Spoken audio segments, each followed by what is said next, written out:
Bonsoir et bienvenue au DH, à la portée de tous, votre émission d'éducation aux droits de l'homme et du civisme. Elle va passer en revue aujourd'hui l'invalidation de quelques députés nationaux, mais aussi les deux ordonnances signées dernièrement par le président de la République à la base du remous social. Et vous savez que les membres de quelques partis politiques sont en train de s'entretuer à propos de ces deux sujets, avant d'aborder comme thème les soutiens aux victimes de la torture. Ces soutiens commémorés chaque fois le 26 juin de chaque année. Je ne suis pas seule pour animer cette émission. Je suis accompagnée de maître Jean-Pierre Eley, qui est avocat au barreau de Kinshasa-Gombe. Il est avocat sans frontières. Bonsoir maître et bienvenue. Bonsoir. Et à côté de maître Eley, nous avons maître Henri Wemboloa, qui est président de l'AUDF, l'Alliance pour l'universalité des droits fondamentaux, une ONG des droits de l'homme. Il est aussi président du Reprodev. Bonsoir maître et bienvenue. Merci, bonsoir. Comme je viens de l'annoncer, fidèles téléspectateurs, nous allons devoir parler du climat qui a régné ces derniers temps au Parlement, suite à la matière qui était débattue sur les ordonnances signées par le président de la République. Maître Eley, est-ce que c'était l'endroit indiqué pour débattre sur ces sujets? Je pense que le Parlement, c'est l'agora, c'est le milieu naturel où on peut débattre de tous les sujets donnés. Et puis les parlementaires ont une immunité de plaidoyer. Je pense que lorsqu'il y a un principe de la légalité, on peut se débattre, mais maintenant c'est l'objet. Et puis la nature de l'acte qui est pris par quelle personne. Est-ce que les actes du président de la République peuvent faire l'objet de débats parlementaires? C'est ça le problème. Ouais. C'est que ce n'était pas... Est-ce que Maître Henri, c'était un endroit indiqué pour débattre de ces deux ordonnances signées par le président de la République? Je dirais que les actes posés par le président de la République, chef de l'État, ne sont pas à débattre devant le Parlement, en vertu du principe de séparation des pouvoirs. Dans un État de droit, il y a le pouvoir exécutif, le gouvernement, et comme chez nous, nous avons le président de la République et nous avons le chef du gouvernement. C'est le chef du gouvernement qui est comptable devant l'Assemblée nationale. Et vous verrez, lorsque nous aurons un Premier ministre, la première chose, avant de poser ces actes, ça sera d'aller obtenir l'investiture du Parlement. Ce qui signifie que pour tous ces actes, il doit répondre devant le Parlement. Quant à ce qui concerne le président de la République et ce qui s'est passé et ce qui a été à la base des conflits que l'on déplore aujourd'hui, nous pensons qu'il y a une crise politique à l'Assemblée nationale et nous voudrons bien que les acteurs politiques se remettent à l'évidence qu'ils sont observés par la population, les électeurs, qui ont voulu que nous ayons des députés et que ces députés fassent correctement leur travail pour l'intérêt de la nation. Et à voir ce qui se passe maintenant et les conséquences que cela a entraîné dans notre société, il y a à déplorer, mais on peut encore espérer qu'il faut toujours se ressaisir. Il faut toujours se ressaisir, fidèles téléspectateurs. Nous poursuivons avec Droits de l'homme à la portée de tous, votre émission, et nous sommes en train de débattre de l'actualité qui est dominée par cette crise, cette petite crise au Parlement, mais aussi par l'invalidation de quelques députés nationaux. Maître Eley, là, il y a les arrêts de la Cour qui sont prononcés, je ne sais pas dans quelle situation. Comment voyez-vous l'avenir du pays avec tous ces mécontentements dans les partis politiques?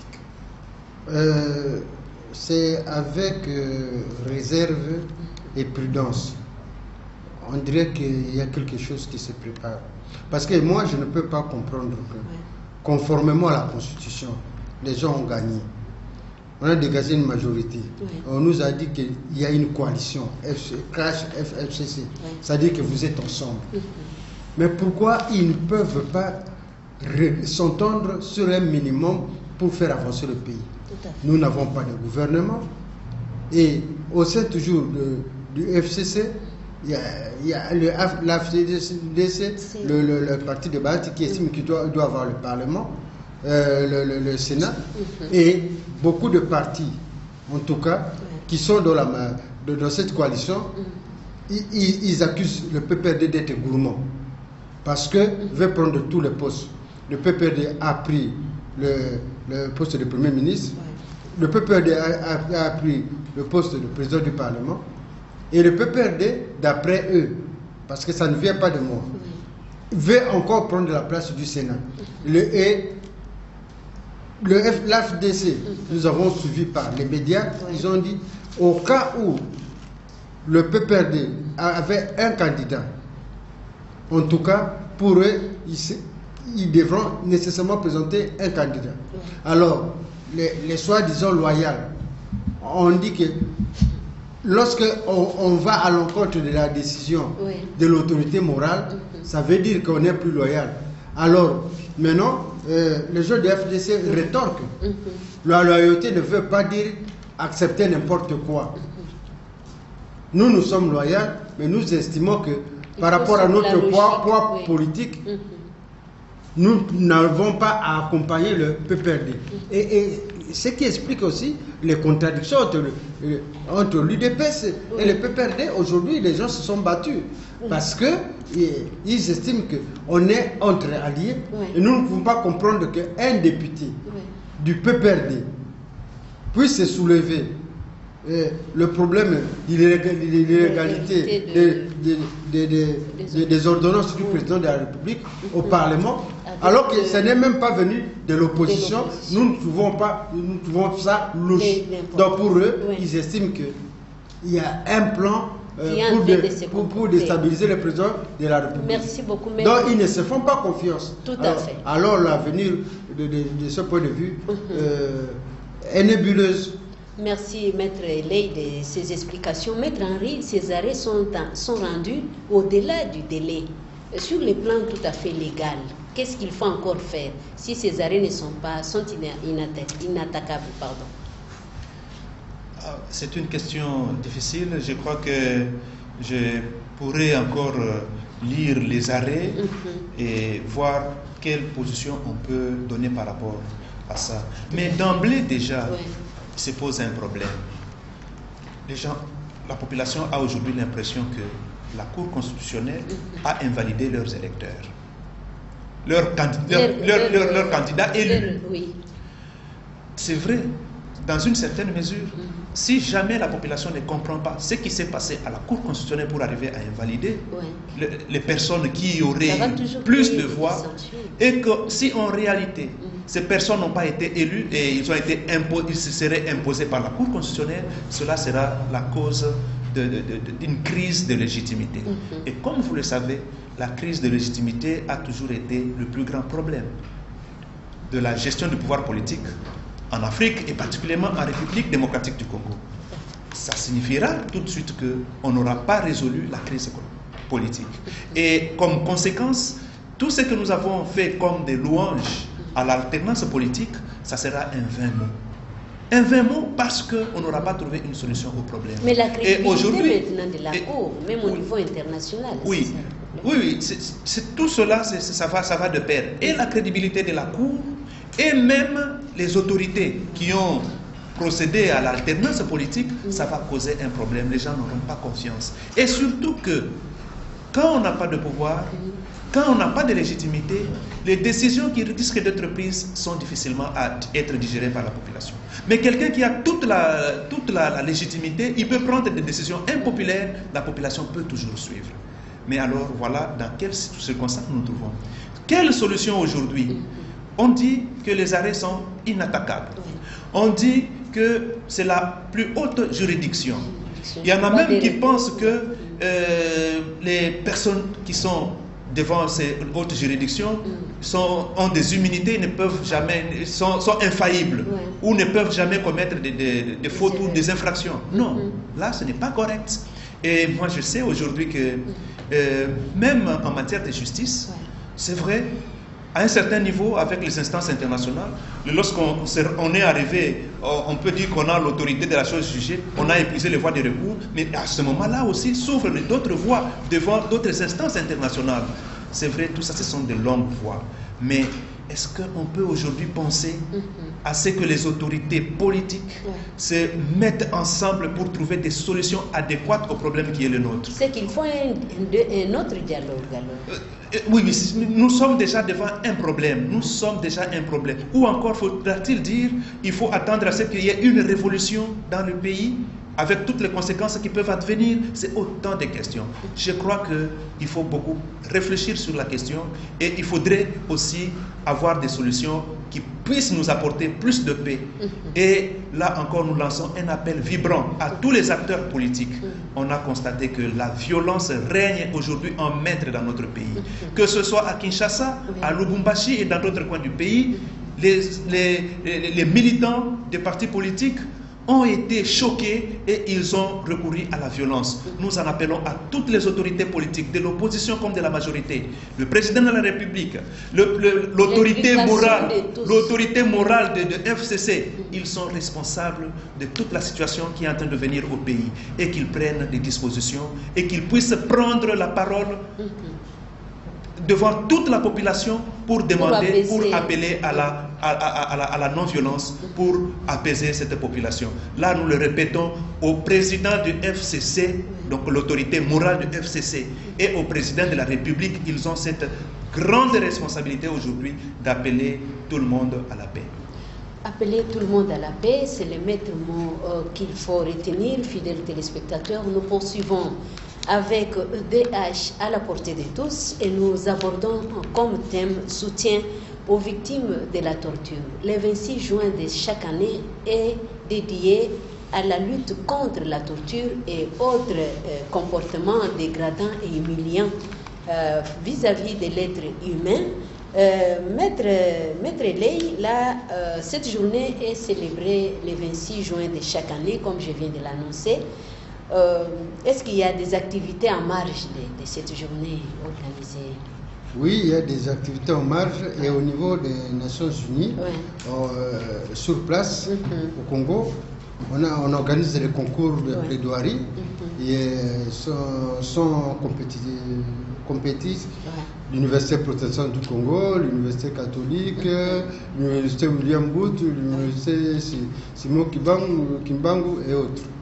Et on cherche à préparer les étudiants à connaître les normes internationales, notamment la Convention contre la torture et les normes internes avec des cas pratiques. Et aujourd'hui, c'était la demi-finale entre l'Université protestante. C'est l'activité dont on est en train de voir l'activité l'Université protestante du Congo contre l'UNIKIN et puis l'Université Cardinal Malula contre William Booth. William Booth a éliminé l'Université catholique chrétienne Cardinal Malula et puis l'Université protestante du Congo a éliminé l'UNIKIN. Donc la finale va se jouer le 26 juin entre l'Université protestante au Congo et l'Université William Booth. Tout simplement dans cette activité-là, on a stigmatisé que la torture, c'est tout moyen d'arracher les aveux au service des renseignements ou au niveau de l'interrogatoire lorsqu'on prépare un procès. Et on souligne que c'est un traitement inhumain et dégradant.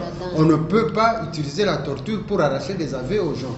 D'ailleurs, vous vous rappellerez bien qu'au niveau africain, nous sommes très avancés parce que le président Hissène Habré, ancien président du Tchad, a comparu devant les chambres africaines de Dakar qui ont été créées pour dire qu'il y a défaut de pertinence des qualités officielles. Tout un chef d'État. Hissène Habré, un énarque qui a terminé en France comme énarque, une grande école, et arrivé au pouvoir, il a organisé des centres de torture pour éliminer les opposants, pour obtenir des aveux.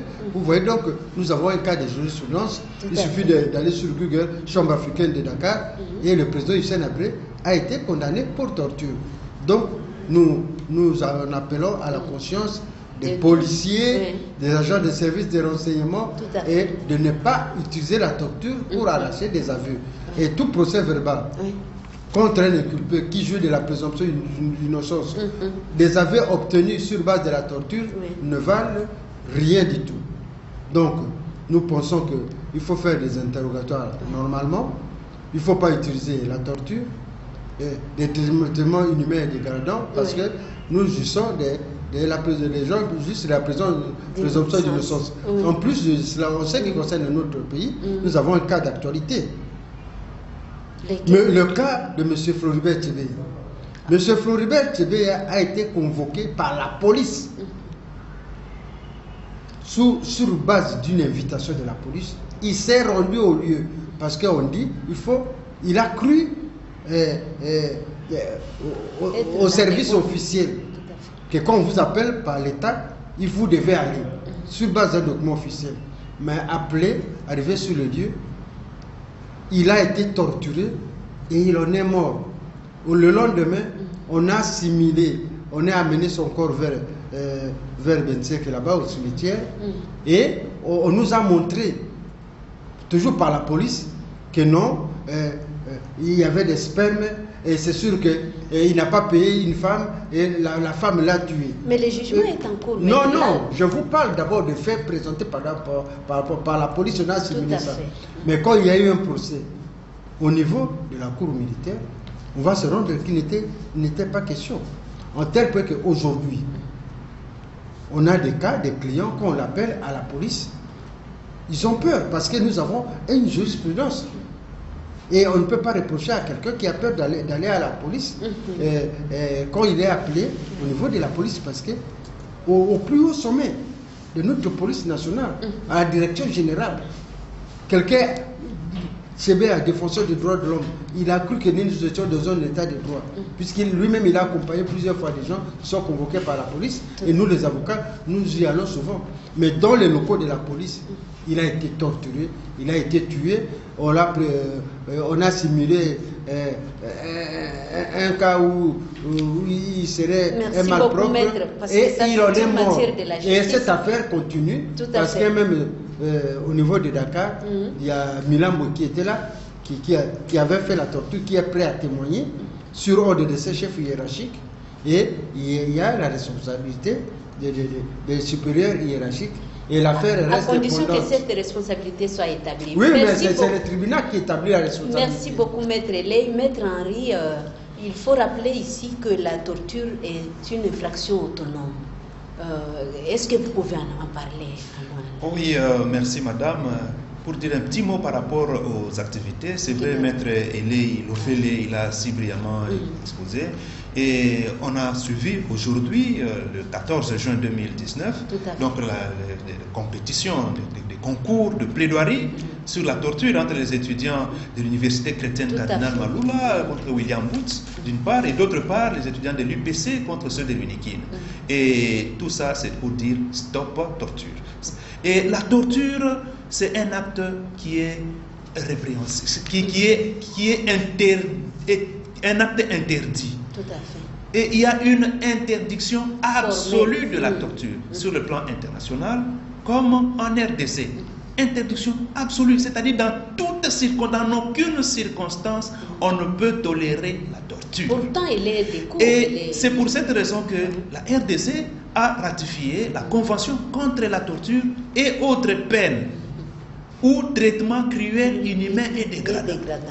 Nous avons une loi criminalisant la torture, la loi de 2011. Et donc, avec tout ce que nous avons comme des lois et des conventions internationales, aujourd'hui, la torture, qui est l'acte posé par un agent de l'État, dans l'intention d'obtenir des aveux, dans l'intention de faire pression sur l'individu ou une tierce personne, dans l'intention de faire n'importe quelle discrimination, et cela en infligeant des douleurs aiguës sur la personne. Voilà le contenu de la torture. Il y a là cet élément matériel qui est les faits qui créent une torture grave sur l'individu, peut-être de manière physique, de manière psychique, et ce sont des actes qui sont réprimés par la loi. Et aujourd'hui, dans notre pays, nous venions de passer devant le comité, notre gouvernement venait de passer devant le comité des Nations Unies contre la torture. Et là, on a formulé quelques recommandations, notamment en ce qui concerne certains cachots des services de sécurité. Nous dirons merci s'il faut vraiment fermer ces services de sécurité, ces cachots des services de sécurité. Et on a demandé, par exemple, à la République démocratique du Congo d'avoir ce qu'on appelle un mécanisme national de prévention de la torture. C'est donc une institution qui soit chargée de contrôler tous les lieux de détention.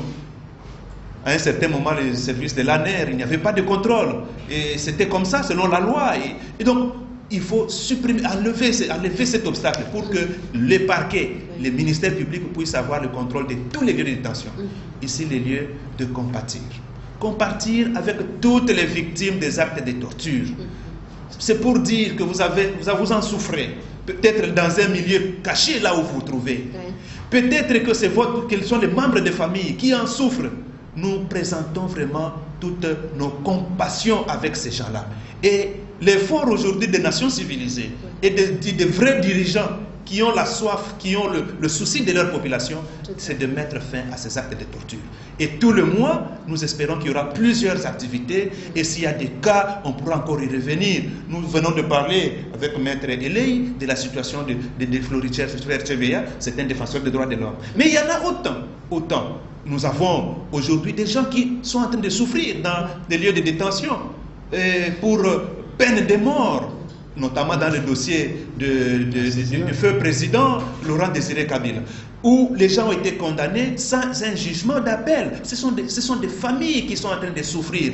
Et tout récemment, il y a eu même des activités organisées par la société civile, ça et là. Et nous en appelons à toutes nos autorités qu'ils puissent avoir pitié de nous. Nous sommes tous des êtres humains et nous avons tous des droits et nous avons l'égalité de dignité. Donc qu'on arrive à comprendre à la souffrance des gens et qu'on puisse apporter la liberté à tout le monde, les droits à tout le monde. Aujourd'hui, c'est eux, c'est nous qui réclamons. Mais demain, ça peut être eux, ça peut être d'autres personnes. Voilà pourquoi nous disons que c'est un mois important de soutien aux victimes de la torture et des actes, des actions, souvent c'est multiplié. Merci beaucoup, Maître Henri, de toutes ces explications, fidèles téléspectateurs. Nous sommes en train de débattre autour du soutien aux victimes de la torture, dont la journée internationale du 26 juin, comme je viens de l'annoncer, est dédiée à cette catégorie de personnes torturées. Et là, Maître Elei, nous allons vers la fin de cette émission. Est-ce que vous pouvez nous parler de l'état des lieux de la situation de la torture ici en RDC, mais pourquoi est-ce qu'il ne faut pas sensibiliser en amont les tortionneurs, mais aussi les victimes? Il y a des gens qui ont été victimes de la torture, qui ne savent même pas comment procéder pour se faire justice. Bon, le Congo fait partie aux traités internationaux de protection de l'homme contre la torture. Nous avons souscrit à la Déclaration universelle des droits de l'homme, au Pacte international sur les droits civils et politiques, et puis à la Charte africaine des droits de l'homme et des peuples. Et puis, il y a des mécanismes au niveau du comité des droits de l'homme, notamment le rapporteur spécial sur la question de la torture. Et les États ont l'obligation par rapport à la Convention d'aller présenter leur rapport sur la situation. Mais la torture n'est pas seulement physique, elle est aussi morale. Quand vous suivez la télévision ici, vous ne pouvez pas comprendre que dans nos entreprises, on vous dit 25, les gens on fait 25 mois sans salaire.